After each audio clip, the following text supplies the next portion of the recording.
আপনাদের বলবো 2025 সালের জুলাই মাসে মেষ রাশির জাতকদের কেমন কাটবে সেই ব্যাপারে বলবো, আসুন জেনে নিই।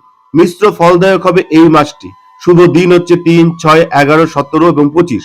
সতর্কতার দিন হচ্ছে 9, 15, 20, 28। শুভ রত্ন লাল প্রবাল।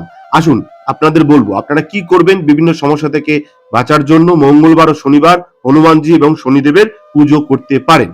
প্রথমে বলবো মাসিক পূর্বাভাসের চিন্তা ও মানসিক অবস্থা।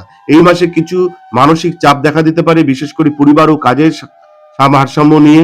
পুরনো কোনো ভুলের প্রভাব থেকে কিছুটা বিচলিত হতে পারেন, কিন্তু তা কাটিয়ে ওঠার সুযোগ পাবেন।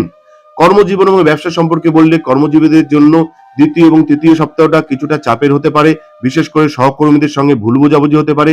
যারা নতুন চাকরির সন্ধানে আছেন তাদের জন্য 17 তারিখের পর শুভ যোগ আসতে পারে। ব্যবসায়ীদের জন্য কিছু ভালো সুযোগ আসবে, এটা কিন্তু মাথায় রাখবেন, তবে ভেবেচিন্তে বিনিয়োগ করতে হবে। আর্থিক দিকের কথা বললে মাসের প্রথম ভাগে খরচ বাড়তে পারে, বিশেষ করে গৃহস্থালী ও চিকিৎসা সংক্রান্ত কাজে।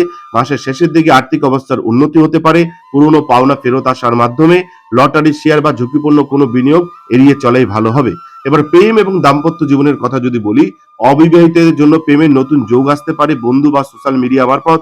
বিবাহিতদের মধ্যে ভুল বোঝাবুঝি হতে পারে, বিশেষ করে 15 তারিখের পরে এটা কিন্তু হতে পারে, এবং খোলামেলা আলোচনা করে সমাধান করুন। স্বাস্থ্য সম্পর্কে বলে মাথা ব্যথা, উচ্চ রক্তচাপ বা আগুনজনিত দুর্ঘটনা থেকে সতর্ক থাকুন।